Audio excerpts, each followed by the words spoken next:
Mama, kwanza pole kwa msiba. Na pole tena kwa maana msiba umegusa tasnia ya muziki hapa nchini Tanzania, ambaye pia mwanao anahudumu kwenye muziki. Pole sana. Asante.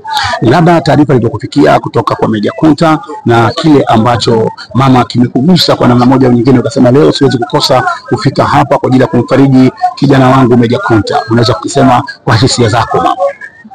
Mimi msiba niliona kwenye Instagram, kusema kweli. Nilipoona akasema siwezi kukosa kuja, lazima nije nimpe pole yake. Ndio maana nimekuja. Na kwako Meja Kunta ambaye mkiwa na mama yake mzazi, ni mtoto wa namna gani, jinsi ambavyo labda ukiwa unakutana naye akija nyumbani, ukiwa kwenye kazi, labda ni mtoto wa namna gani kwako? Sina sijawahi kumuona, sijawahi kukutana naye kabisa, ila jinsi ninavyomuona na maongezi yake nikimsikiliza kwenye Instagram anavyoongea, naona mtoto mzuri. Pole sana. Asante. Mimi sitaki nikuchoshe mama yangu, unaweza kusema chochote kutoka baada ya msiba huu? Nampa pole, Mungu azidi kumtia nguvu Meja Kunta. Msiba ni mkubwa sana, kufiwa na mama ni kitu kikubwa sana. Ukimwona mama Dangote amekuja, ujue Diamond Platnumz manake yuko hapa, ni mwakilishi kwa namna moja au nyingine. Kwa hiyo tukae sawa sawa na tufahamu kwamba uwepo wa mama basi ni Diamond Platnumz kuwepo hapa. Lakini pia tuko na Juma Lokole, mbea wa kimataifa, yuko hapa. Mambo vipi? Pole na msiba. Asante kwa wetu sote. Kweli. Labda kaka Juma uweze kumzungumzia Meja kwa jinsi ambavyo unafahamu na ulipata taarifa ya msiba wa marehemu mama. Kwanza nimpe pole Meja. Msiba wa mama ni msiba mzito ambao hauelezeki, haufananishwi na kitu chochote. Unajua mama wa mwenzako ni sawa na mama yako.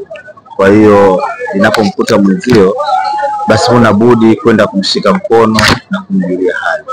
Nimpe pole Meja, yupo katika wakati mgumu. Mungu ampe nguvu kwenye kipindi kigumu. Meja mshikaji wangu, Meja ni mtu ambaye msikivu, ukimwambia kitu muelewa, alafu sio mtu wa magomvi, mtu anapenda amani. Kwa hiyo yani itoshe kusema Meja ni mtu wa watu. Itoshe kusema Meja ni mtu wa watu. Na nini haswa kilikuwa kinaunganisha na Meja kuwa marafiki? Kazi yangu na kazi yake vinashabihiana. Kazi yake muziki, kazi yangu ni uandishi. Kwa hiyo wote tunategemeana. So ukaribu wetu ni katika kazi, pia ujamaa wetu tumekuwa kama familia sasa. Kwa hiyo ilikuwa haipingiki yani ukaribu wangu na Meja, kwa sababu pia tunashare vitu vingi sana kwenye kazi. Namtegemea, ananitegemea, tunategemeana kwenye kazi. Na unamwona Meja ni mwanamuziki wa namna gani kwenye singeli? Ni mwanamuziki ambaye anajituma, ana tungo nzuri, anaimba vizuri. Ni mwanamuziki ambaye ana juhudi, anapenda vitu vizuri, namuona mbali kufanya vitu vizuri.